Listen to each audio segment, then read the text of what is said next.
All right. Welcome to EETF number 50. Half a century here. Woo! yes, why not? Thank you to everyone who's been here for the entire ride. I hope it's been worth it, hopefully. My name is Patrick. Glad to have you guys on board. And with me tonight, I have first back on the show, Nick Bambach. How are you, sir? I'm good. Congratulations on number 50. Oh, thanks. We also have back again, Woody Meachum. How are you, sir? Good, Patrick. Thank you again for having us. Oh, it's the least I could do. I enjoy talking movies and shooting the shit with you guys. It's fun. Okay, and we also have back on the show, Mike Drew. How are you, sir? I'm great. Thanks for having me. Awesome. Okay, this is a regular What We Watched deal.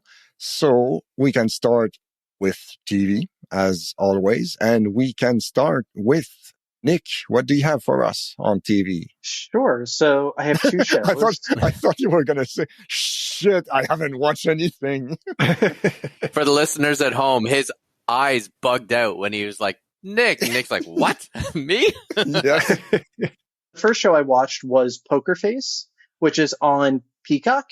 Has anyone watched that show? Nope. Yep, I saw the whole thing.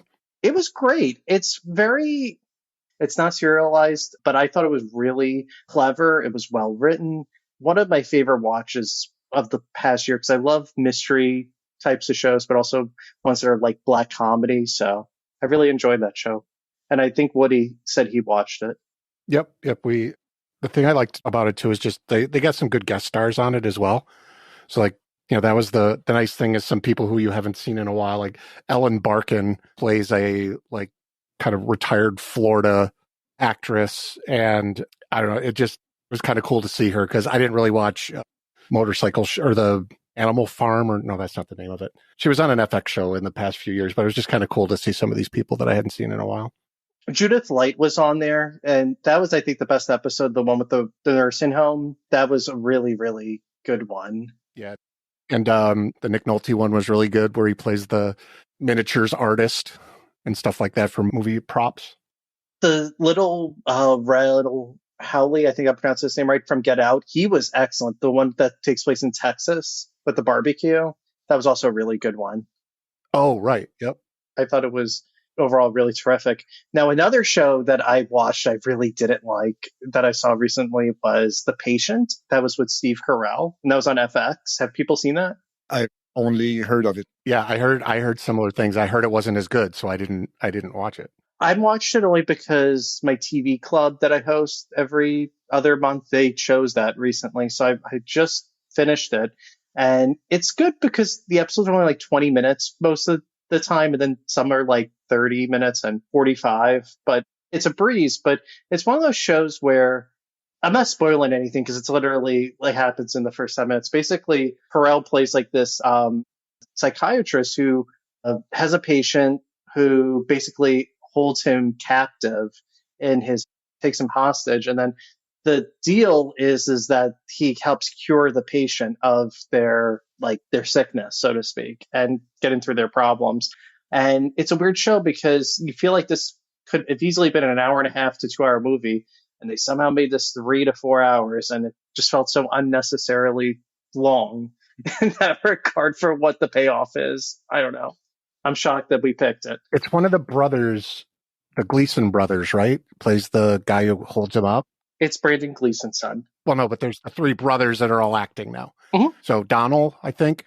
I don't know. It's the guy who was in Star Wars. Yeah. Yeah, he's in this show. He's like the patient. He's excellent. And so is Steve Carell. Like, they're both really good performances. They're good actors, but it's not enough to carry this for 10 episodes over 4 hours. It's like, no. Well, great. I won't waste my time on it. Thank you. Oh, one more show really quick, because we did this recently too, and I think it is worth kind of exploring if you haven't seen it. It's called Welcome to Chippendales, which is also an FX show that was on Hulu. Have people seen that? No, that's that's Kumail Nanjiani, right? And it's basically the backstory of how Chippendales got started. And if you're looking for like the half-naked men, it's really not there. They're like in the background, sort of. It's all about the business aspect. And Murray Bartlett, who was on The White Lotus and Lookin', he's on this show, and he plays the guy who kind of not co-founds the business, but he's definitely like the guy who helps get it to making money and making it a success. Really interesting series. I would recommend it. A little on the dark side in terms like visually, so like, you might need like a pot of coffee sometimes with some episodes, but it was pretty good for what it was. So, Nick, did you see Minx with Jake Johnson? Mike, you saw it? That's my favorite show of last year. Yeah, I was just wondering if if the Welcome to Chippendales had a similar feel to that, because I feel like they were in the same time. Is that the guy who's in New Girl? Yeah. Yes. And where they start. Oh, I wanted to see that. Yeah, where they start basically the woman's Playgirl, basically. They start Playgirl magazines, kind of, sort of. I was going to talk about it later. Season 2 just got announced, and it's on in July on Stars. Yeah, because it was on HBO, and then they like canceled it, or it was picked up by Stars, something like that, right? Yeah, they canceled it and it got picked up. Anyway, sorry to go off of that. I always like to try to describe a show by another show of going, because then if you like it, you can go, well, it feels like X, and it can help get you into it or not. Yeah, it's definitely more like a crime series. Like the tone is a little off sometimes, and then I would have to look at my review that I wrote for it. I just thought that some of the episodes, like, it definitely didn't need to be 8 episodes. Right. And again, kind of basing off what we were talking about pre-show. Yes, we do actually talk pre-show, people. It probably doesn't sound like we prep. But with the writer's strike that's going on right now in the US, that's one of the issues, is that they're only creating like 8 and 10 episode series, whereas historically a writer on a network series was writing, 24 episodes a year, 40 episodes. Sorry. So let's just say 30 episodes a year. Well, you could live off of that. But now if you're only on like 8 or 10 episode gigs, you then, you get fired after that gig and you have to go find another job. And so that's a big thing with the writer's strike that's going on with that. That's absolutely true. And it's also actors too, that it's like there's not a lot of stability because of the infrastructures and the way that TV shows are going. Like Succession's a perfect example. I love that show, but it's only going for 4 years. And so is Barry. I think Barry's going to be 3 or 4 years, and Ted Lasso. And these are like really big hit shows. And it's like they're putting kind of the plug on a lot of these works that you could easily see them going double the length. Like if it was like 10 or 15 years ago, they would have, like The Sopranos or 6 Feet Under or, Sex and the City, but they're going much shorter though now, it seems. It's true. So. Okay. So Nick, do you have any other TV shows? No, I'm shocked I had 3 shows, quite honestly. Oh, that's all right. The movie section, he's got 47 movies. Something listeners should know is like TV, I'm very picky on. I mean, unless my TV club does it, it's like I have the shows that I usually watch that are episodic, but I'm more of a movie person. So like I'm always shocked when I have TV. When I come on here, I'm like, oh yeah, I did watch TV. That's all right. So we can move to Woody. What do you have for us on TV? All right. So I brought 5 TV shows this time. So the 2 I'm going to start with are actually series that wrapped up, just finished their runs. So the first one is Picard. So that just finished season 3. I kind of labored my way through the first 2 seasons. I thought it was fine. It would do some fan service stuff, and like Brett Spiner was in the second series, but he wasn't playing Data. He was playing another character and that type of stuff. But I'm like, sometimes I'm a completist per our comments from last episode or 2 episodes ago. And so I'm like, okay, I've got to watch it because everybody was hyping it up. They were like, the final season is great. I'm like, all right, cool. So I got into it. It is all fan service. It is the next generation. Almost the entire cast shows up and is in this show. It's got Gates McFadden, Jonathan Frakes, LeVar Burton, Brett Spiner. Oh, Michael Dorn, I think. Michael Dorn, yes. I was going to call him Michael Worf, and I knew that wasn't right. But they would pepper in like little cameos of people that were just fantastic. Somebody said, well, what about Q? Was Q in it? He was actually in series 2. So they wrapped up his storyline in series 2. They said, well, Wesley Crusher. Well, Wesley Crusher was actually at the end, the finale of series 2. So this one was all about them getting everybody back together. They get them They find a way of getting them on the Enterprise D, the ship that was on the Next Generation, all that type of stuff. To send off a show, it's one of the best final series I've seen on a show that was totally just kissing the ass of its fans. And so it's one of those, if you haven't seen it, if you were a fan, you've probably seen it by now. But if you were just a Star Trek Next Generation fan, just watch the final series. You don't have to watch the first two. They don't really apply.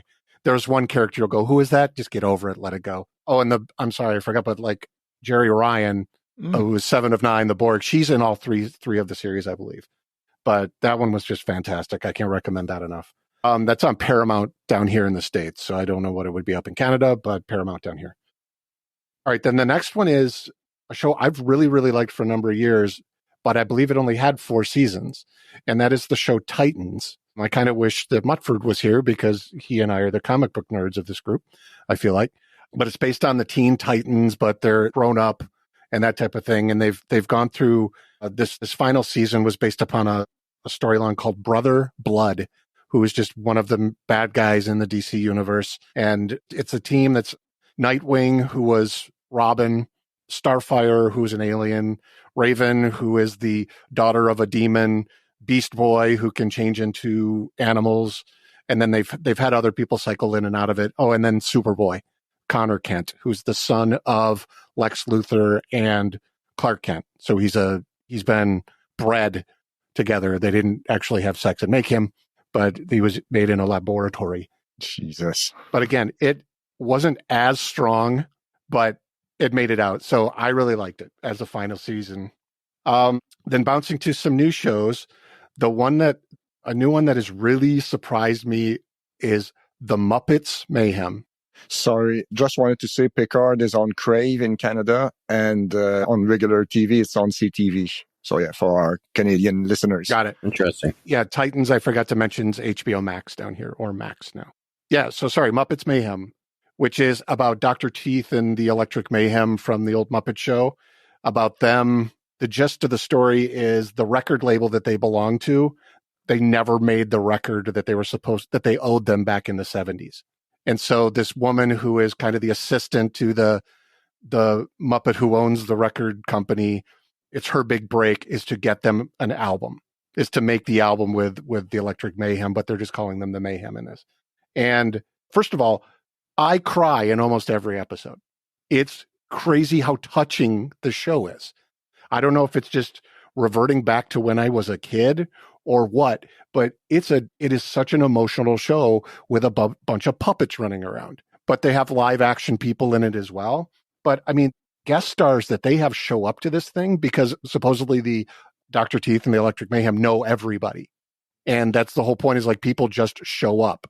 And I mean, they're and rando people too. I don't want to ruin it for you, but there's like major stars in this thing. And the music's all really good. Disney obviously has all of the money.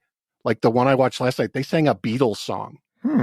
And so, if they can, I mean, granted, they're paying Michael Jackson's estate, but the music's really good. The storyline's really good. The main actress in it, I haven't really seen her in anything, but they have like the groupie who has been following the Mayhem around is played by Tia and Tamara Mowry's brother, who was on The Smart Guy back in the day. If any of you guys remember that, I'm kind of looking at Nick more than anybody on this one, but is his sister? Well, Sister was their show, but I'm saying their brother had a show called The Smart Guy. My mom still watches Sister. She loves that show. But yeah, I know the show you're talking about, the one that the brother was on. Okay. Yep. And then it's got one of the guys from Workaholics is another one of the main human characters in it. But again, I would recommend that. I actually slowed down watching it because I was watching it too fast. I was like, I'm only watching one episode tonight kind of thing. Are they like shorter episodes, like 28 minutes or a half hour? Yeah, they're half-hour shows. And so because there's no commercials, it's a good half-hour show. It's great. That's on Disney. I kind of said that earlier. Next one I've got is a show on Apple Plus or Apple TV, whatever we're calling it now. It's called Silo. Yep, on my list. Have you guys seen that one? Yep. Okay, good. Just to include you guys. And so for those people who don't know, it's about a culture. I don't know what we would call them, but it's basically a post-apocalyptic, somebody built this several 1,000-mile, it feels like 100-mile deep self-sustaining silo that people live in, and there is a controversy around it that it opens up, and the majority of the show is flashbacks to what happened that lead up to what actually happens at the end of the first episode. Stars Rashida Jones, Michael Olololio, I can never say his name right, and then Rebecca Ferguson from the Mission Impossible movies and The Greatest Showman. And then it took me a long time to figure out that Will Patton, who was in Remember the Titans, plays like the deputy. So there's a bunch of like people there where it's a really good show of who is that person? Oh, that's who that person is. But it's actually kind of a mystery crime drama that happens within this thing. So I'm 3 episodes into that and I really like it. Isn't that an A24 show? Kind of like Beef is?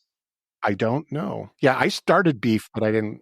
It's on Apple TV. I mean, I don't remember seeing the A24 logo anywhere. I think so, because the only reason why, because they made a really big deal about, because of the Oscars this year, but also like A24 has been on the rise for the last decade. Let me see. Yeah, it is. It is an A24 show. Okay. I like Silo too. Good. Yeah, I'm liking it as well, so I'd recommend it to anybody. And since you brought up A24, I always like to throw this little bit of trivia out. Do you know who started A24? John Mutford. It's someone kind of famous from what I remember. It's Megan Ellison, who's the daughter of Larry Ellison from the Oracle Corporation. Okay. Oh. She was the producer, one of the producers on Iron Man 2, which is why you see Larry Ellison in Iron Man 2, where she basically asked her dad to be in the movie because they force him into. But anyways, to call it back, that's what I always, so that's the whole thing about A24 is you've got one of the 10 richest men in the world, basically I don't want to say gave his daughter, but helped his daughter start a movie production, but they're doing some of the best work.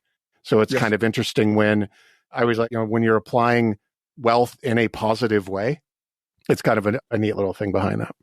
Yeah, that's true. Usually when you see A24 at the beginning, you know it's going to be solid material. Exactly. All right. So then the last show I've got, it's called Unicorn Warriors Eternal. And I'm looking at your faces. Do you know the show? It's on Adult Swim, and it's the new show by Gendy Tartakovsky. Oh, okay. I'm not saying his name right. The guy behind Primal, Clone Wars, Dexter's Laboratory. Yes, exactly. Clone Wars. Okay, so now... So it's his new show. You have my attention. Yep, I figured I'd get you with it. That's why I had to fish a little bit. Nice. But it's a story about... It's really hard to describe, so here's how I go. It's a team of 4 eternal spirits that are constantly resurrected to fight a demon. So it's very much anime-y in approach, and it's very violent because, of course, so was Primal, if anybody watched Primal. But the amount of story that Gendy is able to communicate with just visuals is so cool. There's very little dialogue in the show. There is, so not like Primal that had 0 dialogue, but this has very little dialogue and so much. It's like you don't want to be on your phone. You actually want to stop and pay attention to what's going on with it. And a similar thing to, like I said, about Muppets Mayhem is I had to slow down and go, just watch this one, because this whole binge culture now, sometimes I want to wait and bring something in. And so that one, because I had about 4 or 5 of them recorded. And then finally I'm like, oh, right, this is on every week. I don't have to watch them all. I can actually look forward to it. And so I think it's out on Thursdays. So I'm kind of like, cool, when we're done recording tonight, I'm going to go watch tonight's episode. And which platform is it on? It's Adult Swim. So Cartoon Network, Adult Swim. Okay. If you're into that type of stuff, check it out. I think it's I don't want to say it's fun, but it's good. All right. That's what I've got for TV shows. Thank you, Woody. Mike, what do you have for us? All right. So my first show was one I think I mentioned that I was about to start in the last episode where we chatted about this, called Stonehouse. It's on here in Canada on BritBox. I believe it's an ITV show from the UK. It's loosely based. Well, it's one of those based on real events. The story of the UK minister John Stonehouse in the 70s, who, according to the show, was tapped to be leader of the Labour Party and therefore hopefully prime minister. I think that was the goal. And things happen. I won't give any spoilers away, but he ends up disappearing. And it's not a spoiler to tell you that he actually, they find him in Australia because part of the story is about him coming back. So Matthew McFadden from your show there, Nick. Succession. Yeah. Patrick and I know him from MI5. Yes. Also known as Spooks. It's okay. It's not great. I'm not here to recommend it. If you're a diehard British drama person, then, knock yourself out. Fill your boots, as the Brits would say. But yeah, didn't do anything for me. And his real life wife, Keely Hawes, is in it, who I think is fantastic. And she's good in it, but I didn't care for it. And, it's one of those definite 6 out of 10s. It was fine. I don't feel like I, wasted my time watching it, but I also don't plan on recommending it to anybody. So I'm here to say, be advised. So my next show is kind of an interesting choice, so it's a Netflix show called Wellmania. It's comedy, kind of dramedy, I would say, is probably a better fit for it.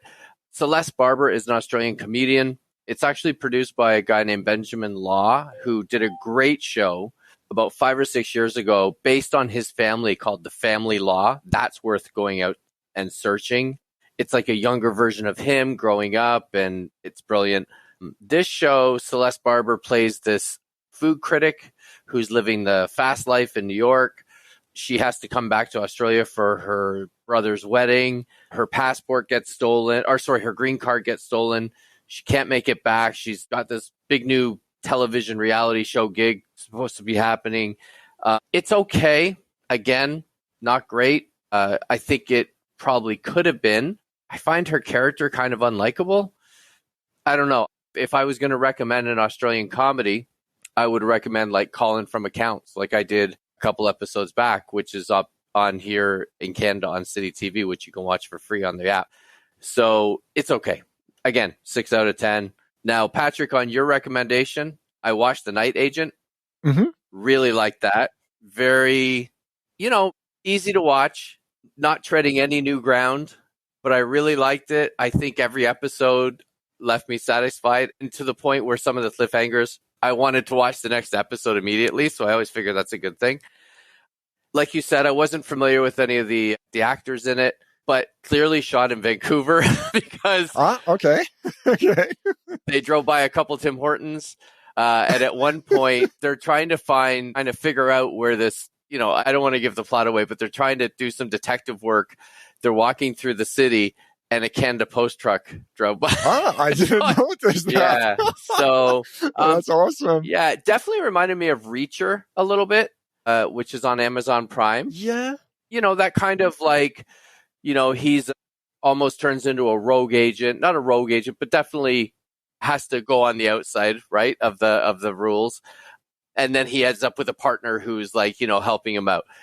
So very similar. I think if you liked Reacher, you'll like this. If you like Night Agent, you'd like Reacher. And speaking of Reacher, they actually just filmed some of it in my hometown here in Oshawa. So for the upcoming season, so I can pinpoint that if you're interested at some point when I see it. Awesome. Yeah. So the next one would be, and I won't talk about it because we mention it every episode, but Ted Lasso. It's coming to a close. Patrick, if you don't watch this, honestly, you're missing out. Yeah. What's wrong with you, man? I know you're not a big Sudeikis fan. I get it. Yeah. But he's really not the main character. Okay. I would say don't let that stop you from watching Ted Lasso. Okay. To be honest, I'm not familiar with his other stuff. I remember seeing him on Saturday Night Live and that, but I don't know enough of his previous work to say for it to bother me or agree with me either way. But his Ted Lasso is a good character, and I know the show is his namesake. But honestly, the other characters are equally as important. There's a couple like Rebecca, the boss of the team, and the way that they intertwine the stories of everybody, nobody feels more important than Ted, I would say, almost, and nobody feels less important. It's brilliantly done. The first season, I've actually started watching it again while I'm doing dishes and stuff like that. And you know what? Like, I love the first season, but honestly, the second season is where it hits its stride. And the third season is pretty close to that. So, yeah, I still love it. I think we're 2 episodes still to go, and I'm kind of dreading it, to be honest, the end of it, because I like it so much. It's like losing a friend when you have a really good show that you want to keep going. And Right. and then this is a bit of a curveball, but for Patrick and Woody and I and Nick, I know you like to travel too. I found this travel guy on YouTube called Michael Downey, and his YouTube channel is called Downey Live. But actually, there's a TV station in BC, in British Columbia. He's actually from Vancouver. And he did a whole series late last year called Downey Live Travels America by Train. I'm not a train guy. Trains are fine. I know people go nuts for them, just like plane spotters go nuts for planes. But this show, he's kind of infectious. Like, he's just lighthearted. He's really likable. And it's so cool. Like, the scenery is great. And he brings up some really interesting points. And it's really cool. He starts at the very southmost train station in America, which is called Brightline. It's in Florida. And he takes I think it's 10 trains through the mainland. And he takes it to the furthest northern American train station. Obviously not like in succession, but not together because they don't all link up, which is in Alaska. And it's really well done. I really enjoyed it. Each episode's about 20 minutes long. Really worth it. He's actually done other ones too. We've watched him on some other things. He has a British one that came out afterwards, which we're going to watch. He does canals. He travels through the UK on boats and in the canal system. So I think that's next on our list. But yeah, it's a lot of fun. And, being travelers, I find it really interesting. And they're really well edited. And like I said, they're actually on TV in BC on this station that has helped him with this. But yeah, it's great. And if you're a traveler, I'd recommend it. I just subscribed to his channel. There you go. Nice. Trains in North America suck, though. Yeah, listen, he's not, but it's neat to see. But to be honest, it's more about him seeing Mr. Killjoy. Yeah. Right here. Oh, no, listen. Well, he'll tell you that and it's funny because in some of the episodes, he has other people join him, right? Like his dad joins him, and his dad's joined him on other series as well. It's great. They're actually really, really sweet together. His dad's probably a jerk. Yeah, probably. Killjoys. No, I'm just being Patrick. I'm trying to be Patrick. He probably likes The Mandalorian too. You never know. You don't want that. You don't want to be me. It sucks. I'm staying quiet. No, I'm kidding. But yeah, and I agree with you. But Patrick, like, he's the first to, tell you the Amtrak's not great. But it's just, I think just the whole aspect of the travel and the scenery and, the people he meets and stuff is pretty, I like it. And it's lighthearted, and it's, I'm looking for 20 minutes, and this fits the bill. So nice. Is that it for TV for you? Yep, that's it. Okay, all right. Thanks. Okay, for me, I mean, honestly, I don't have much regarding TV. I've been watching Silo. Woody beat me to the punch. Also, just a little tidbit of info I ran into a few days ago. I learned, and I didn't look into it in detail, so I don't know if that's actually true, but apparently the series Obi-Wan Kenobi, apparently it was supposed to be noir detective style. And then some executive probably stepped in, and then we got like this damsel in distress horse shit that we all been subjected to, including the worst foot chase in TV history, if you guys remember. I'm still not over that. Fucking hell. Are you talking about the forest one, or are you talking about the inside one? I only watched the first episode, so probably the forest one. Oh, so it was the forest one. Okay. No, there's other shittier chases in it. Yeah. Holy fuck. Okay, I'm so glad I bailed after one episode. Jesus. Okay, don't let me start on the Star Wars crap again, please. I think we got till midnight, right? Yeah. You brought it up, Patrick. No, I know. My fault. Jesus, I'm glad I don't have to deal with this mess. It's like me watching the Toronto Maple Leafs. Yeah, okay. Like, I'm just glad I don't have to deal with it. Fair. Quite fair. Okay, so yeah, that was it. Oh, Mike, I watched the first 5 minutes of Class of '07 that Okay. you mentioned that last episode, and it's awesome. Oh yeah, it is amazing. The best 5 minutes ever. And I wanted to like the show based on that, because the show, like, the premise is kind of weird and wacky, whatever. And it's not really normally my thing. And that first episode is okay, but that first 5 minutes, I was like, and I don't know how you would have stuck with that, but if it was so brilliant, like, it set it up perfectly, and I just had so high hopes. I was like, here we go, and it was just, but yeah, it's really well done. It's like they used the funniest part at the very beginning, and from there it can only go downhill. You know. I mean, not to give it not spoiler alert. It's a show within a show, right? At that first 5 minutes, and then Yes. it turns into the actual show after that, after the opening sequence or whatever. And yeah, I mean, but that opening, credit to whoever wrote it. It's really well done. Yeah, absolutely. Try and track it down if you can. So yeah, I have 3 series on my to watch list, actually. Okay, I guess I'm going to add Ted Lasso to that list. You have to. Yeah, I guess. I want to watch Diplomat on Netflix with Kerry Russell. I've heard very good things about it. Also, I want to watch Dead Ringers, the TV series on Amazon, adapted from the David Cronenberg's movie. And this time it's Rachel Weisz who plays the twins. So they switched from Jeremy Irons to Rachel Weisz. And I've heard very good things about it as well. And I've heard that soon, Sky in the UK, they will start working on a Day of the Jackal TV series. I don't know if you know that book, Frederick Forsyth. Oh, From the 70s. familiar with the movie? Yes. Yeah, amazing book, one of my favorites. And they made a movie from it with Edward Fox as the Jackal. Great movie as well. Another movie called The Jackal with Bruce Willis and Richard Gere. Sucked ass, so avoid it. Yeah, that wasn't good. And it was only vaguely inspired from the book, but yeah, skip it. Do you know if it will be set when the Day of the Jackal was, or is it like a modern? That's the one thing I don't know. All I know is that Eddie Redmayne will be the Jackal in this one. So yeah, I have no idea if they will, go back to the 60s. The problem is with that kind of stuff, if you adapt it to now, you have to throw in all the tech aspect of it, and it changes everything, It changes everything about police work and all the rest of it. I would almost prefer that they did it in the 60s, like the original. But then again, the original movie is awesome. But I'm intrigued, let's say. Sky is interesting because it's kind of the big private broadcaster in the UK. So there's no shortage of money. But I found with their titles, like, I find them very hit or miss.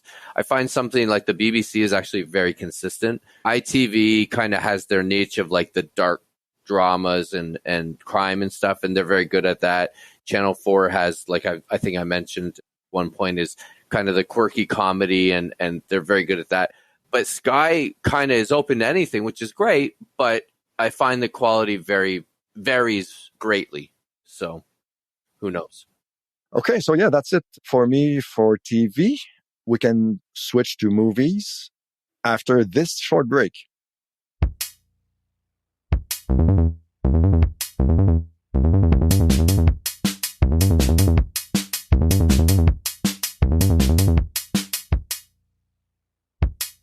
Welcome back. Let's talk about movies now. We can keep the same order as before. We can start with Nick. I know Mike saw this movie. I saw this like a month ago. It's called Tetris, and that was actually surprisingly really good. Have others seen it? Nope.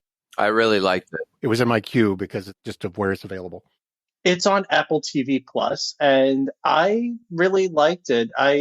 It's sort of like a Cold War kind of thriller, but it's about Tetris the game, and I knew nothing about it going in, and I found it to be an absolute thrill ride from start to finish. And the guy who played Elton John in Rocket Man, Taron Egerton. Yes, Edgerton.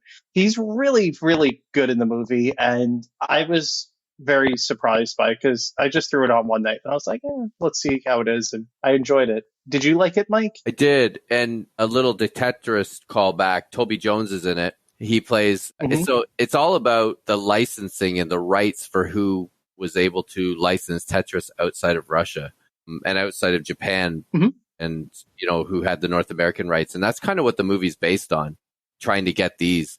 And yeah, I really did. And it's funny because I think Air might come up at some point in this discussion, and it's coming up on my list. Yeah, I have no desire to see that. I couldn't care less about a shoe. Same. And the thing is with this is I think anybody who was a kid in the 80s or 90s probably played Tetris on something, right? Game Boy or what have you.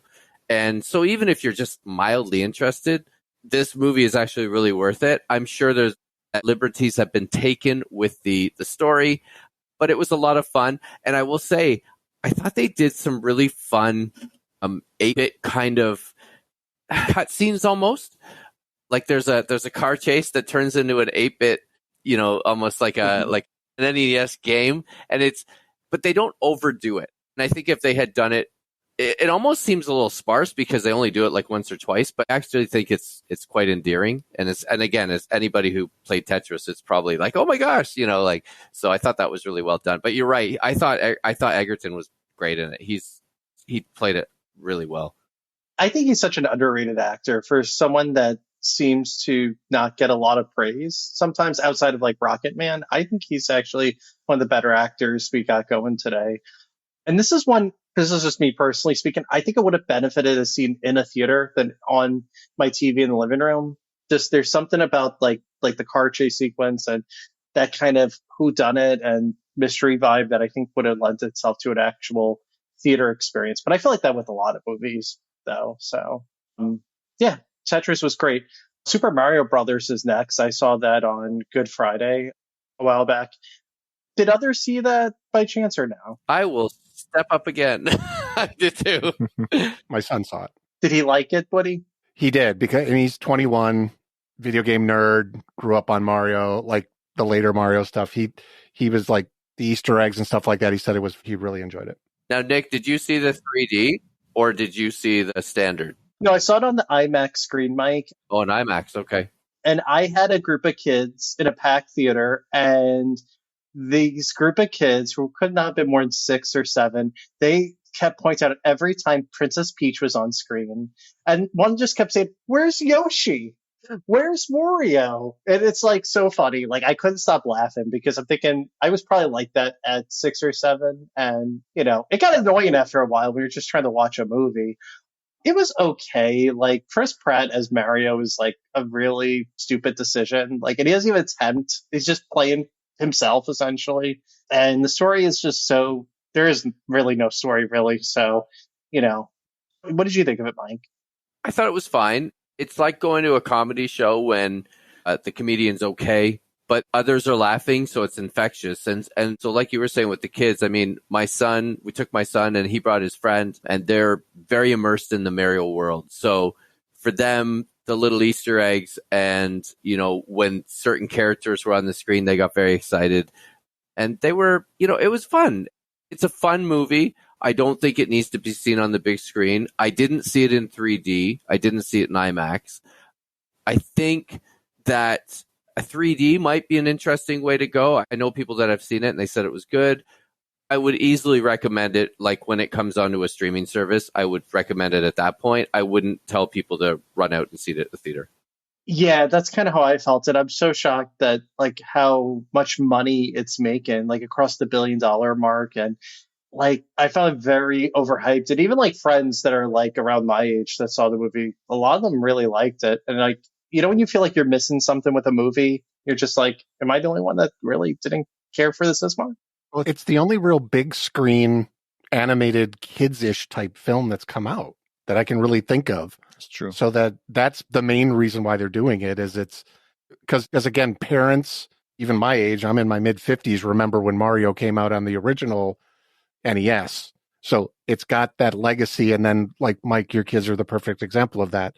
They know it as well. So it's something that brings everybody together. That's why it's making all the monies. Yeah, it's an okay movie. It's nothing like to run out to see, like Drew was saying. And it's funny because the next movie I'm going to talk about is one that Drew mentioned, and it's Air. I saw that in the theater before it went on to Prime Video, which is where it's at now. Ben Affleck's latest movie. I really enjoyed it. I mean, you know exactly what happens. Like, if you just look on the floor, like, you know where Jordan ultimately goes and signs the lucrative deal with. But I mean, I felt like, to me, when I was talking with another friend about it, it seemed like a really much like a Moneyball or Bull Durham, in the sense like you could know nothing about baseball about with those two movies, but still enjoy it, because one's essentially sex comedy and one's like statistics, but like don't have that many interest in the sport to actually have a story that entertains you. And I think that like this just seemed like a really interesting premise that I thought was well executed. The performances are great. Chris Tucker, who's never in anything anymore, I wish he was in more stuff. He's really good in it. But of course, Jason Bateman, and there's so many actors in it. It's kind of like a spoiled with riches, so to speak. I don't think it's one that you had to see in a theater, but I know a few of you have seen it. What do you guys think of Air? So I also saw it in a theater. The main reason we saw it was because my wife said she wanted to see it, which I was like, really? Okay. But I mean, no, she grew up in Chicago. I've lived in Chicago for 30 years. So I was here, during the heyday of the Bulls.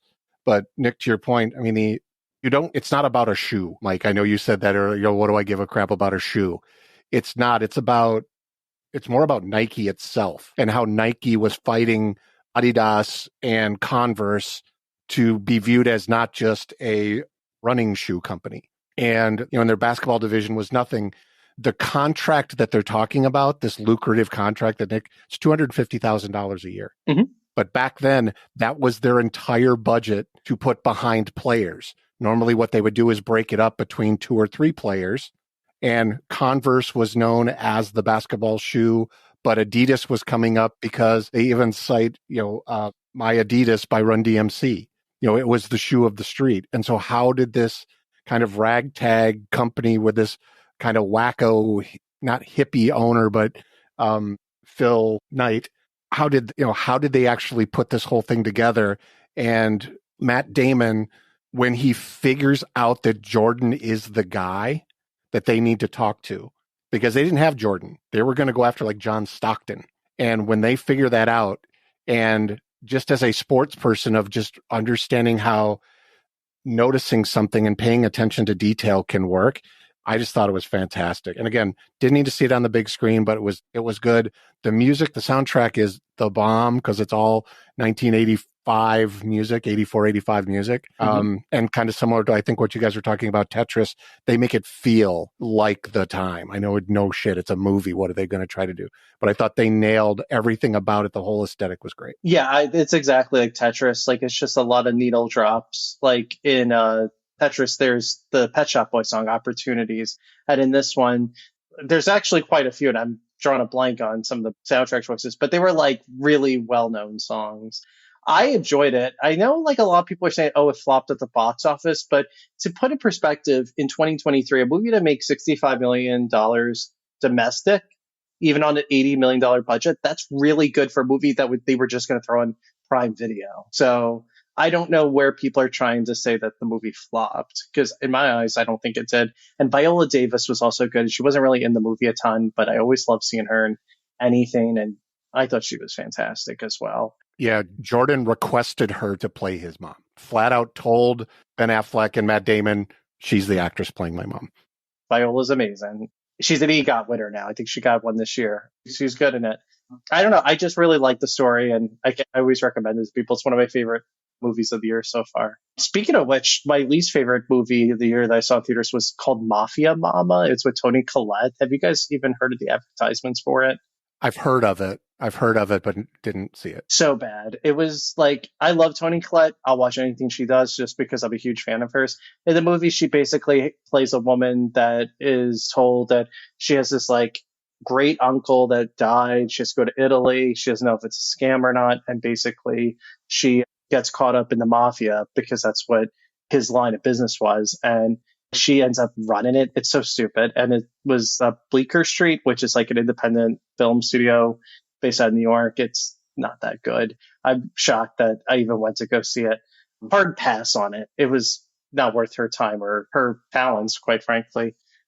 I saw Renfield. That was with Nicolas Cage and Aquafina and Nicholas Holt, I think is his name. Yeah, the guy from About a Boy and Mad Max Fury Road and Menu. That was fun. Have people seen that, the vampire comedy? No, it was one of those, I meant to see it, but then I forgot about it, and then it was out of the theaters. So that led me to believe it wasn't that good. It didn't do well at the box office, but it's sort of like a weird attempt from Universal to try to reboot like Dracula in some way to kind of have like a series, it seems. And I thought it was fine. It's from one of the guys who did 21 Jump Street, like those movies with Channing Tatum and Jonah Hill. I liked it okay. Like, I thought it was fine. A lot of people that I know that saw it thought the tone was kind of off and it was a little too gory for being gory, but I mean, it's ridiculous. And Nicolas Cage got to fulfill his life dream of playing Dracula. So, and he's bonkers in it. But I love Aquafina. So I was like really the reason why I went to go see it, because she's amazing, I think, in everything. Then my next movie was Beau is Afraid. That was the latest movie from Ari Aster, who did Hereditary with Toni Collette and Midsommar. It's with Joaquin Phoenix. That's a very polarizing movie. The best way I can describe it is, have people seen Schenectady, New York, with Philip Seymour Hoffman and Charlie Kaufman, the screenwriter for Being John Malkovich and adaptation? Like, are people familiar with that movie? Yes. It's basically Ari Aster's version of Schenectady, New York, but it's 3 hours. Woof. 3 full hours. And it's a lot. And this is a perfect example to me of a movie that you have a really talented director, but they're almost given too much money and too much creative freedom and too much that it's a lot to sort of take in. It's interesting as like a conceptual story, even though I found it very hard to follow. And it was quite frankly unpleasant at times, but I was on the edge of my seat for some of it. Like, it started off really strong and then it like really petered off. And then the end, or the last act, was pretty interesting. But what's the gist of the story? Because the title doesn't tell you anything. No, it doesn't. And the poster is confusing as hell, where all the things of Joaquin Phoenix. Basically, what the story is that Joaquin Phoenix lives in New York City and he lives in like a crime-ridden place, and he's trying to like go visit his mother for his late father's birthday. And these circumstances happen that delays him to get on the plane. And then basically, not to spoil anything, but something happens and then he's taken care of by another family and they don't know who he is or what he is. And then it's basically his journey to try to see his mother, essentially. But he's like not all there in the head in terms of like just having common sense, really. And like these weird things are happening to him. It's like a hard movie to describe, quite honestly, because it's like a slow burner, but it's a full 3 hours. And yeah, I don't know. Is that on anyone's radar to see? No. Joaquin Phoenix is kind of yeah, I'm like, I never even saw The Joker. I don't know. There's something about him. The only thing I'll put 3 hours into is RRR. I personally, I don't like Joaquin Phoenix much either. I just find very pretentious and very overrated as an actor. Like, he's talented, don't get me wrong, but he's just very off-putting. There's something about him I just don't care for, personally. And I know people fight me on that and have fought me on that. But my next movie is Are You There, God? It's Me, Margaret, which I saw last week. One of the best movies of the year, if not the best movie that I saw this year. Fantastic, fantastic movie. The Judy Blume novel that was infamously banned and it was controversial. And, you know, it was from the director who directed The Edge of 17. I don't know if you guys are familiar with that movie. It came out about 7 or 8 years ago. That was one of the best coming of age stories, I think, in the last decade, if not the 21st century. And I really thought that this was a really good movie. It takes place in 1970, but there's nothing that makes you feel like it's like cliche, or it was such a powerful story that really has to do with what does it mean to be a woman? What does it mean to have religion in your life, or a lack there of religion? All these questions. And I thought it was fantastic. And the lead actress who plays her is really terrific. And Kathy Bates is in it, and Rachel McAdams, who's I always thought was very underrated. She's always really great. I can't wait to see this. I've heard nothing but good things about it. It's a great book. It's a classic of, YA literature, especially for girls. But apparently one of the things I did hear was like she had been approached many times. Judy Blume had been approached many times about making a film. And I don't know what took so long. I don't know the stories of why it was always turned down. But yeah, this is one of those ones I'm going to wait till it comes in, just because if I went to the theater, I don't think anybody would be going with me. And that might be an awkward sit in the theater by myself. So I really am looking forward to it, though. No offense, Nick. I don't know. I don't know who you saw it with, but Honesty, though, it's not a girly movie, really. It's really honestly not. It's just a good universal kind of movie in the sense that, like, it's all things that we've dealt with in our lives, like questioning who we are right. as people. And I did think that, because that was my fear going to the movie, because I saw it by myself, and I was thinking, like, oh, is this going to be a very feminized portrayal of adolescence and growing up? And I thought the opposite. I thought it was just very engrossing, and it just was terrific. And James L. Brooks produced it, and I think part of the reason why I think that they finally made it into a movie, which they wanted to for 50 years since it was released, was because I think they thought it was unfilmable. Like, in many ways, I think she felt like they couldn't do justice to the book. And I think after seeing The Edge of 17, I think Judy Blume was like, okay, like maybe we could do something here. And I'm so glad. And everyone I've talked to has loved this movie. And I think you'll like it. But the best movie I've seen this year by a lot. And then my last movie really quick. So this is actually a really funny story. I was keeping for the podcast. They do Employee Appreciation Days this week and next week. They have like multiple employee appreciations at the university I work at. And to cut a long story short, you're allowed to pick two. And one of them is to see a movie at a local movie theater. And you just show your ID, you RSVP to the event. And I saw Guardians of the Galaxy Volume 3 today with a few of my coworkers because they haven't seen it yet either. And it was surprisingly really good. A lot of animal cruelty. Like, I was not expecting that in Guardians of the Galaxy. But I thought it was good for what it is. I'm not a huge Marvel fan, as you guys know, but I was like, they're paying me to watch a movie at work, and I love it. And next week I'm going to the zoo, by the way. So that's one of the other things. So they have like a really nice local zoo, apparently. So I'm going to check that out. You're going to do your part about animal cruelty. Yeah, exactly. A different type of animal cruelty. Yes. I know. That's what the running joke was after when I talked to my other librarian friends. We're just like, we're just real shitheads, I guess. Like, we're just going to see a movie with the raccoon being tortured and like nearly killed 800 times, it seems. But yet, we're going to go to the zoo. But did others see Guardians of the Galaxy 3? Yeah, I did. I saw it. We actually just saw it for Mother's Day because what's better? But I definitely thought it was a rebound for Marvel. So granted, it's James Gunn, which is, running DC now, and he's done all of the other ones. But as far as, for you guys who haven't seen it, it's more kind of the origin story of Rocket Raccoon, is kind of the bumper part, the beginning and part of it. But it's long. It's over 2 hours long, but emotional that I was not expecting. So kind of what Nick was mentioning about the animal, there's animal cruelty in it because it's about how Rocket is made, but there's some other characters in it where they don't necessarily show what happens, but you see the aftermath of it. That is pretty striking. You're right, Woody. They've really kind of lost their way a little in the last few years. And like, I saw Ant-Man 3 a few months ago, and that was not good at all. I don't even think I stayed for the final closing scene, because I was like, I just want to get out. It was like midnight. But you enjoyed it, Woody, overall? I would, and I would recommend. That's a big screener for me. Go to the big screen on it.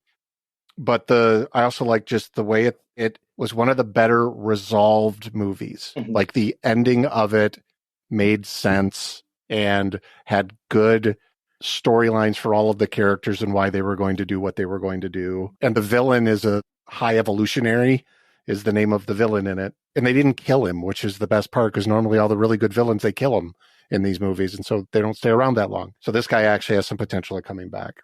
Yeah, I thought it was a lot of fun. It was a really nice send-off for it, for the time being, at least. All right. So thanks. Woody, what about you? Movies. All right. So we already talked about Air and then Guardians 3. So we can knock those off the board. So now I just have two that I'm going to chat about. So both of these are online. Well, one's kind of sort of. So the first one is the new Peter Pan and Wendy movie. It's on Disney. So it's of course the classic retelling of Peter Pan going and picking up Wendy and her two brothers and bringing them to Neverland, that kind of thing. The reason I'm going to recommend this is the Dr. Hook twist that I feel they put in this one. So Jude Law plays Dr. Hook. Sorry, I'm getting back to my Dr. Hook and the Electric Mayhem stuff. Captain Hook. So he plays Captain Hook, and Smee is played by Jim Gaffigan. And the relationship between Peter Pan and Captain Hook, I don't recall it being the way that they describe it in the movie. As you all know, I don't read books. I'm not a book reader. So it could have been in the original book, but the way that they address that relationship and kind of how it pans out in the end is really good. And kind of one of the running jokes in it is I'm blanking on the name of they call her Indian in the book. Oh, sorry. I've got it now. So kind of the twist to the story, or one of the jokes that they run out through the story, is that Peter Pan causes all this havoc, and then Tiger Lily, who's his Indian friend, I know that's what they called it in the book, so just goes there and cleans everything up for him. And so it's kind of fun that he's not like this super cool, powerful Peter Pan that everybody is scared of, that he actually is just kind of a jerk. And everybody else actually takes care of stuff for him. And so it's just, I really liked it. I would recommend it to kids. I thought it was great. It's on Disney Plus. Watch it at home. It's okay with the kids. Jude Law did a great job. If you're looking to kill some time on a Sunday night, Saturday night, watch it. All right. Last one I've got was super hard for me to watch, but enjoyed to so much. It's called Still, a Michael J. Fox movie that's on Apple TV Plus. It is a documentary talking about Michael J. Fox when he gets diagnosed with Parkinson's disease. To show you guys, it comes across a little bit, but you see my hand? I have a thing called essential tremors, which some people often misdiagnose as Parkinson's, but it's not. It's a different thing, but it's similar. The whole story that they tell, that it's Michael J. Fox telling his own story. So he's doing the voiceover and they're presenting it. And a lot of what they use is they use scenes from his movies cut together to tell the story of his life. So it's either photos from when he was a kid, stuff when he was a kid on some Canadian TV shows. Like they use some of the stuff from Secret to My Success over and over and over in it, just because he's a normal guy. But they cut through showing him dealing with Parkinson's, working with his physical therapist, literally walking down the sidewalk with, I don't know if it's a security guard or something, and they walk by a woman. He falls down, like just flat out falls down. And the woman's like, "Oh my God, I'm so sorry." He goes, No, that's fine. He goes, "I fall for a lot of women." And then they help him up and he keeps walking. But it's not an act. And like in it, he's like broken his hand. He breaks his arm. He shatters his eye socket. And so when you hear him telling the story, you're like, wow, he's really got it together. But then they'll show him doing the voiceover for his book and the number of takes it takes him to go through some of those things, so that when you hear him telling the story, realize how long it took them to get good cuts of audio just to weave it together in this thing. And they tell the story, obviously all the way up to present day, but how he had to deal with, if you ever go back and watch Spin City, you're going to watch Spin City totally differently. You'll pay attention to it. I don't want to ruin it for you, but watch that. And then if you ever were a Spin City person, you'll understand some of the reasons why they did things the way they did and the way the character was the way it was because a lot of people didn't know he had Parkinson's. And so he was trying to hide it. And so it got to the point where my wife actually looked at me and she goes, "Do you want to stop watching this?" And I'm like, no, I said, because I'm like seeing myself potentially in the future to a certain extent. So it was quite a surprise. But to me, Nick, how you were saying that, Are You There, God, It's Me, Margaret is the best film of the year. If this one doesn't get nominated for a documentary Oscar, I will be surprised. It's that good. This is on my short list to watch because I've wanted to see Bump it it for up. bump it up the list. All right. That's what I've got for movies, Patrick. All right. Thank you. It was on my short list as well. I want to check it out. So good thing that you recommend it. I'm going to keep that in mind. All right. Oh, just so you know, though, Yep. too. Hold on. Sorry. Yep. On that note, though, it's funny. It's not depressing. It's not like ha ha ha funny, but it's the spirit of it is so positive. And there is humor in the way they weave stuff in. He's funny. He's Michael J. Fox, for crying out loud. That didn't go away. All right. Okay, so Mike, what do you have for movies? So usually I don't have much to say. Sorry, unless you wanted to add to the Michael J. Fox doc after you've seen it? I haven't. I'd like to. Okay. It comes up on my Apple when I'm watching Ted Lasso. It's always there. So, and the other thing I'd like to watch on Apple TV is the Eugene Levy travel show. I can't remember what it's called at the moment. Reluctant Traveler. That's right, The Reluctant Traveler. And I've got that on my list, but we just haven't started that yet. We talked about Tetris. We talked about Super Mario Brothers. And again, I don't normally say much about movies, but in this case, so a couple weeks ago, I thought, well, I need to add something that hopefully nobody else does. So I Googled top movies of 2023 so far. And actually, the number one movie that came up was a movie called Full Time. It's French. I'm not going to say her name because I guarantee I will. Well, okay, I'll try. It's Laure Calamy? I don't know. She was in Call My Agent. Okay. She played the PA of the owner of the talent agency. And so you know who, I think if you've seen it, you might recognize, because he goes to start a new agency and she goes with him, or to work at another agency, I should say. She was great in that. And that is the number one show. So I wanted to watch that. I didn't, because I would have had to kind of really focus on it, especially as not terribly fluent in French. And so I would have watched it with subtitles. So the one that I ended up watching, which was pretty high on the list, was, and I should add about Full Time, it was actually released at the end of 2021 for the festival season.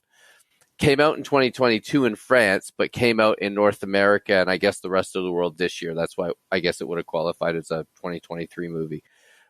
The one that I did end up watching, because again, I could kind of do other stuff while I have it on my iPad or something, was a British rom-com called Rye Lane. It's based in South London. It's kind of this, these two people meet. They've both came out of long-term relationships where they've both had their hearts broken. It was quirky and it was fun and it had some interesting scenes. It was good. I would say it's definitely a streamable movie, kind of like you said, Woody, about one of them. It's a Sunday afternoon raining movie. I don't think you'll be disappointed. There's some really, really witty lines. But yeah, it's okay. I liked it. I'm not shouting from the rooftops about it. But the one movie I really did like, and came out actually in 2020, but it just came on to Netflix in Canada, was Croods 2. And again, I'm a parent, so we watch a lot of that. Woody's smiling for those of you who can't see. It just came out on Netflix here in Canada, maybe elsewhere as well. I don't know. But it's the second, obviously, Croods movie. And I didn't care for the first one. I thought it was okay. This one I really liked. And I thought the cast, Nicolas Cage playing Grug, who's kind of the dad who wants to keep the family together. His daughter is Emma Stone, voiced by Emma Stone. And she's, trying to find her way, but she's kind of in love and she's a teenager. And the guy she's in love with is voiced by Ryan Reynolds, who kind of finds these people that he knew as a kid, which ends up being Leslie Mann, and Peter Dinklage does the voices for those two. It's very cute. And I laughed many times during it. And I come to it with as the adult, right? It's like when you watch Shrek, you get the kids, or like even the Mario, you watch the kids in the theater, the kids that are watching with you, they laugh at the slapstick, they laugh at the puns. But we get those kind of here's a joke for the mom and the dads, right? And I found that there were quite a few in there that I really appreciated. I actually can't recommend this enough. I really enjoyed it. I think it's one of the best animation movies I've seen in a long time, and a lot of fun. And I think it's just one of those ones that if you watch with kids 5 to, whatever, my age, I think you'll appreciate it. It's really fun. Any other titles on your list? No, and that's it. I don't have anything even on a watch want to watch list other than the Michael J. Fox, I think, is on my list, but I'm going to have to really be in the mood for that. Parkinson's hits a little close to home for me without getting into it. And I think that any of those movies that are based on someone who's having difficulty, I really need to be in the right frame of mind for it. And right now, I don't think I am for that. So it will happen because Michael J. Fox is fantastic. Parkinson's awareness is fantastic. It's just I'm not that at that point yet. So Understandable. All right, thank you. So, any of you guys amped up to see the new Fast and Furious movie that's coming out? I've never seen one in my life. Okay. I've seen the first one and Fast 5. That's the best one. Yeah, it was more of a heist movie, and I was on board for that, and it was good. Yeah, but yeah, I watched only those two, and I'm good. It's not because I'm like an elitist and a snob or something. Just just nothing has sparked with me that through a trailer or an ad or something. And it's almost like, I hate to say it, the Guardians movies, I've never seen any of them. And now I want to see them, but I almost want to see them. So being a teacher, being a librarian in a school, like when I'm off during the summer, I want to be able to kind of go, a movie per night and kind of see them all, I think. And not that I originally planned that. It was just that, people kept telling me, it's great. You'll love it. Like the soundtracks and blah, blah, blah. And, and Dave Bautista's in it. And, I'm trying to make Nick smile, but I just can't, I haven't got to that point yet. So I will. John Cena is in Fast 10. So Yeah, that's true. That does not make me want to watch it. The two movies I'm really looking forward to are on like the opposite ends of the spectrum. It's Asteroid City, the new Wes Anderson movie. I want to see that so badly. And the Indiana Jones movie, The Dial of Destiny. Just because, that's one of my favorite movies growing up was Raiders of the Lost Ark. So, he's like 80, so I don't know. I don't know how to feel about that, but I'm looking forward to seeing those two. I'm waiting to hear Nick's review about The Machine next episode. Yes. Yeah. I'm not following. Oh, It's Bert Kreischer. It's a new Bert Kreischer movie. It looks okay. stupid. I probably will not be seeing that. So Okay. I hope you won't. he is like weird. Like, I don't know. Like, I don't get his humor. I don't understand why he's always shirtless. I don't get it. I've watched the skit, and it's one of those, like, it's funny. I laughed a couple times. It's like a 20-minute story, right? Like the actual stand-up skit that he tells about it. But the movie just looks like one of these films that's going to turn into like a bad cult classic in 20 years. People will be like, there'll be midnight showings of it. There'll be podcasts about it where people just rip it to shreds and laugh at it while they do it, or laugh with it almost. But oh my goodness, like, oh, no, I don't know. Like, I think that would be a waste of your card, Nick, if you used it. Oh no, I'm not that crazy. Like, I try not to see what I really don't want to see. But yeah, that doesn't really pique my interest. It could be worse too, Mike. It could be one of those Christian movies that seem to be like everywhere now in the theaters. You know what? I don't know if production costs have come down or something, but you're right. I thought about that not that long ago, actually, because they are coming almost mainstream, right? And, yeah, they used to be a church or what have you, youth groups and stuff would have like a special screening at a local theater or what have you. And I remember them as kids, but now, like, yeah, they can be in the theater as long as some other non-secular films, for lack of a better term. Really? Didn't know about that. Yeah, they played the hell out of it at my local theater, at my AMC. They showed it for like 2 months at least, which is Played a long. the hell out of it, Nick? You said played the hell out of it? Yeah, they did. Like, they kept it in the theaters. What kind of music? I get it. I got you, Woody. I got you. Same. I got it. I got it. Okay. But Sorry. no, like, they kept it in theaters for like 2 months, which post-pandemic, that's a long time to be in a theater, because usually they're only in there for like a few weeks, if that, sometimes. So yeah. All right. Okay, so my list will probably be short-ish, but I haven't seen a lot of recent movies, so I went back and rewatched a few things and might convince you to, watch something that you might have skipped a few years ago. But first, I gotta talk about 2 trailers. Trailer number 1 is, you could have a gun in my face, you would not convince me to watch that movie, is The Flash. Yeah. Amen. Yeah. The fact that they are trying to hide Ezra Miller from his own movie is really funny because the trailer is almost all Michael Keaton and or Ben Affleck. And yeah, two Ezra Millers is too many. So fuck that movie. He's a piece of shit person, and they're trying to like. There's an article in Variety with I don't know if it was a publicist or someone that was involved with. They're like, we could still sell you this movie essentially, even with all his problems. I'm like, fuck that shit. No. That guy is a piece of garbage. He's ruining people's lives. He's done terrible things. He doesn't really apologize for any of it. And really, they canceled Batgirl that was like $100 million or however much it costs. Like, this is the type of movie that they should be canceling because, I mean, Yeah. fuck that guy. I'm sorry. Yep. No, yeah, absolutely. Absolutely. I refuse to see it too. All right. So yeah, next trailer, I think it dropped today actually, is Killers of the Flower Moon, the latest Scorsese. That's a fucking trailer. Yeah, go if you haven't seen it, stop what you're doing and come back, and listen to the rest of this, please, and go watch that trailer. It is awesome. I thought you were telling us to do that. I was going to go do it right now, but I won't do that. No, yeah. Okay, see you later. Wait a few more minutes, please. But it's nice to see that Scorsese still has his fastball. I don't know how old he is now, 80 something, but he still got it. So He is that's 80, awesome. and he is my favorite director of all time. I rewatched his movies more than anyone. I adore him. I will always watch anything he does, and that looked he is fantastic. awesome. Absolutely. Okay, so movies, actual movies. I saw Guy Ritchie's The Covenant with Was Jake that good? Gyllenhaal. Yeah, and actually it was definitely not like your typical Guy Ritchie movie. There wasn't any flourishes. Like if you remember, like Lock, Stock, and Snatch, that were visual, like weird, quirky stuff. Like when they went between countries and Snatch. Yes, yeah. That's a good example.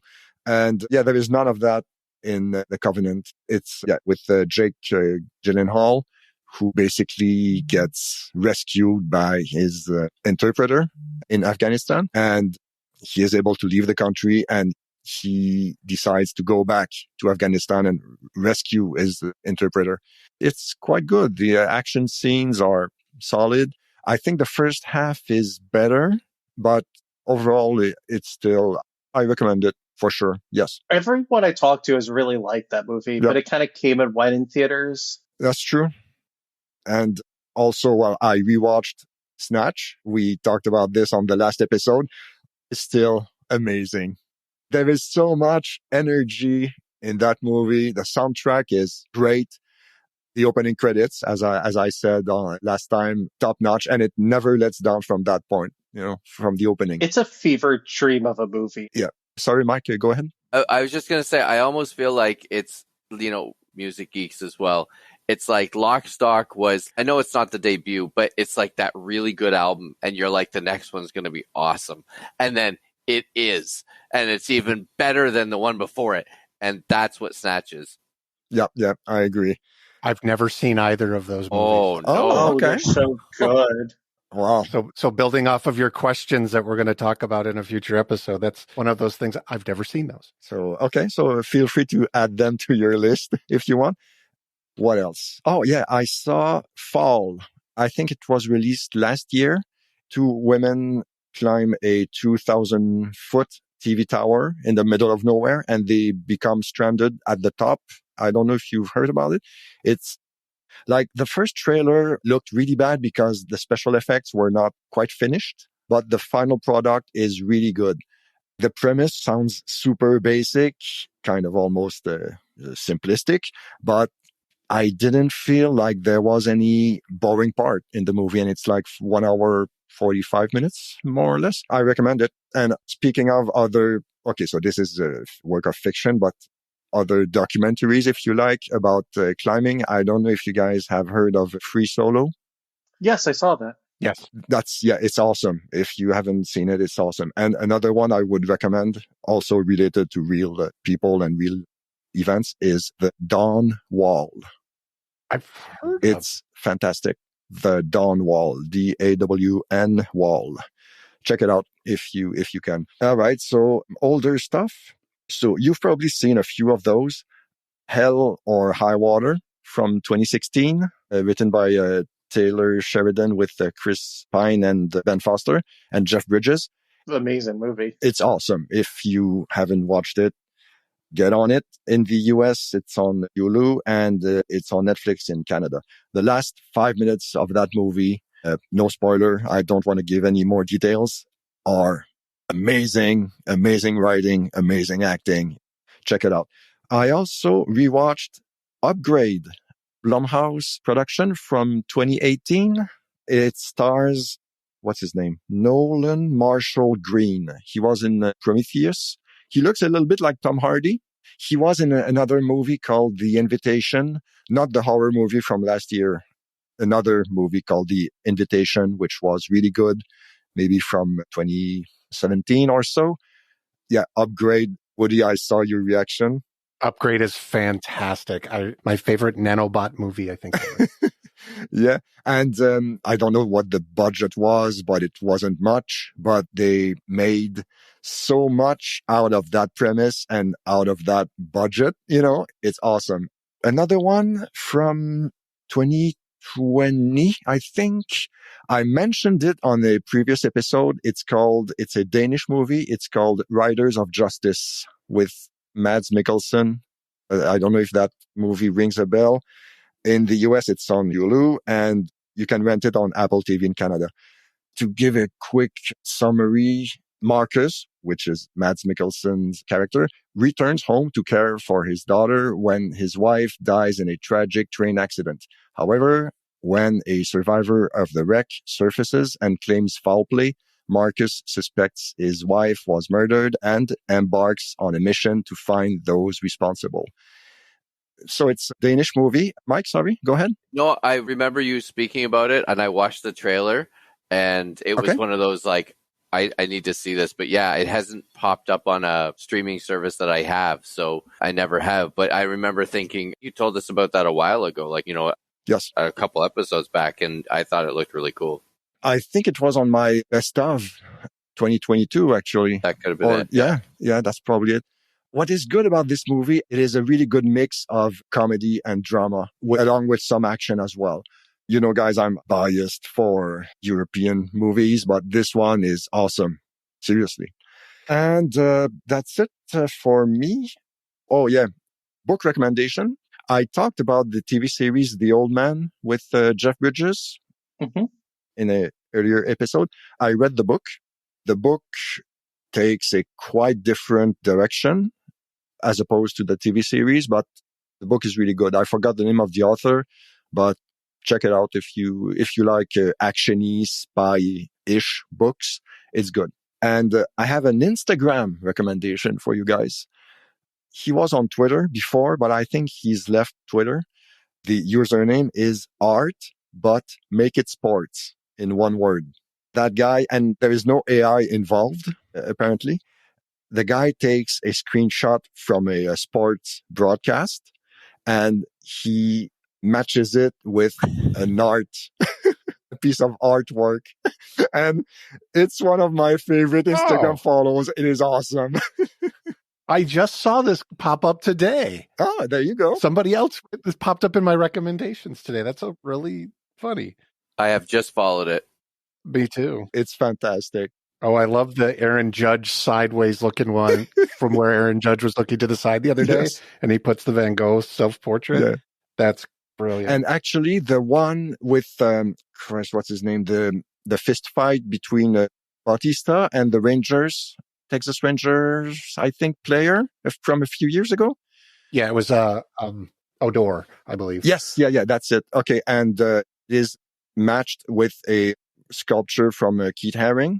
2 boxers, I think. And that sculpture is in Berlin.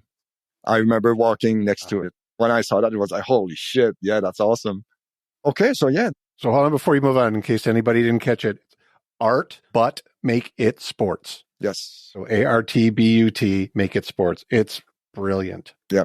I'm following it right now. Awesome. Okay, so what about you guys? Do you have any YouTube recommendations or any other stuff that is worth checking out? Maybe a website in general, or? I mean, I said earlier that the Downey Live, again, that's for my travel fix. Yes. And again, I just came across it a while ago somehow. We had watched some other, again, it's not always train based. I think he is a bit of a train enthusiast, but and I'm assuming that these episodes, the ones I just watched, were produced for this British Columbian television station as well. But even if they're not, like the people who edit it and, you know, everything, the sound is fantastic. The visuals are amazing. So yeah, I mean, that's kind of my YouTube recommendation as well. Okay. Awesome. Yeah, I'm late to the game, but I will give you the Hot Ones on YouTube. Are you guys familiar with Hot Ones? I love the Hot Ones. Yeah, because that's actually where I heard Jake Gyllenhaal talking about The Covenant was on that. And then I just had heard of the show, but I went down a wormhole of those things. Are you familiar with it, Patrick? No, I'm not. What is it? So it's an interview show where the host has a star on, and these have been on for quite a while, like several years. And they have 10 wings that get chicken wings, that get progressively hotter while he interviews them. And it's hilarious because by the time you get about to the fifth one is where the reality comes out of the person. Like any pretense or whatever that they had on them, it is out the window. And there's certain people like Jenna Ortega from Wednesday. She plows through them like without a problem. But then you'll have people like Tom Holland who starts crying. It's great. Well, my favorite is Gordon Ramsay, because you would think as a chef, he should be able to get through them. Whether he enjoys them or not is different. But he hits, like you said with Tom Holland, he hits 5, 6. He is like cursing up. I mean, obviously it's Gordon Ramsay, but he is struggling. And like you said, Noel Gallagher from Oasis and Noel Gallagher's High Flying Birds is on it. He plows through them, no problem.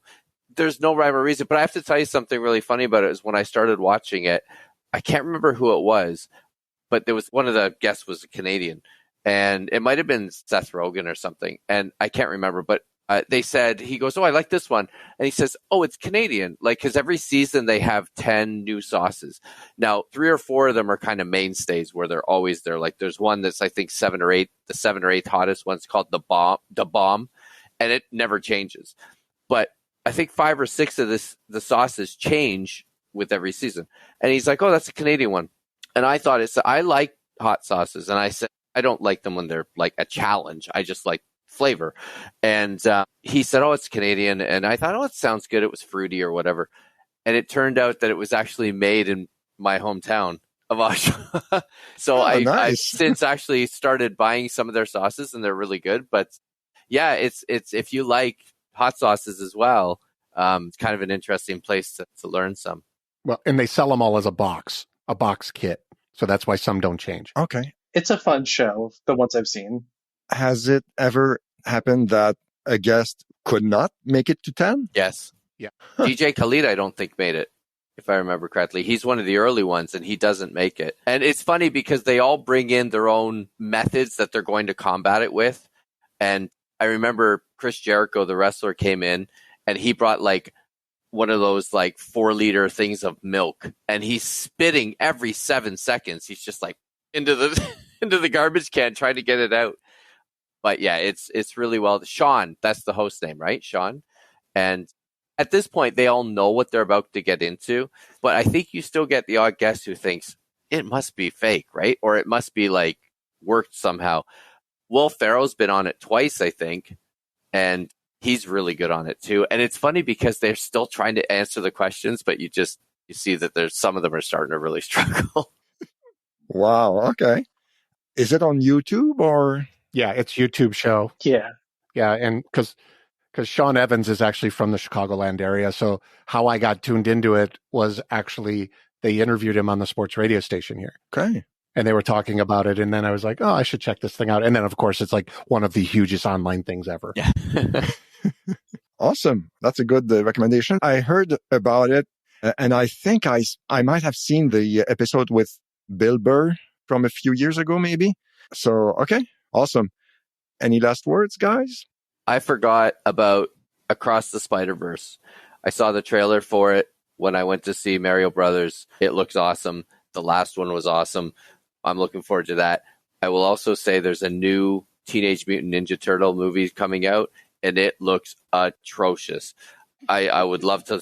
Okay, Nick good. is nodding. I'm glad you said Nick that. is nodding in agreement. It looks awful. I loved it as a kid so much. Like, I can't tell you guys how much I love those cartoons, but God bless their hearts, they've never really made a good Teenage Mutant Ninja Turtles movie because Chris Evans did one in the late 2000s and it was terrible. And yeah, I love those dudes so much, but yeah, they look terrible. That's a bridge too far. All right. So, guys, where can we reach you online, Nick? So you could follow me at Nick D. Bambach on Twitter, and you can also follow my podcast, which is Rock in Retrospect, which Patrick and Mike Drew have been guests on. Hopefully, we'll produce some new episodes. It's been a little bit of a hiatus just in terms of just taking a few weeks off, but hopefully get back into swing of things. I'm also on Instagram as well for the podcast. And really, like, maybe this is like news for you guys. I don't know if you guys noticed, I also write a lot too, and I'm trying to get back into it. So I'm actually writing an article for my blog site, which is the Audiovisual Repository, where I write mainly about music and the Rock and Roll Hall of Fame. So I have a series that I'm going to restart that I started last year, like 10 reasons why someone should be in the Rock Hall. And it's definitely an interesting choice of who I'm like currently researching and writing about, but that should hopefully be out by the end of the month. All right. Awesome. Thank you. Woody, what about you? You can follow me. The best place to follow me is on Instagram at The Wooden Chef. So I've got a couple dinners coming up that I'm going to be cooking for. If you want to see a guy who cooks out of his kitchen is a pretentious little dork making fancy food, check me out there. Mike, what about you? You can follow me on Twitter if you're still there. I don't post anything at Mr. D's Class, MRDSCLASS, but the best place to follow me is probably Instagram. Pickies, PICIES with filters. Thank you, Mike. And well, if you want to drop us a line, we are on Twitter, EETFpod. Email is eetfpodcast@gmail.com and Instagram as well, EETFpod. Thank you guys for listening. We will catch you on the next one. Thanks.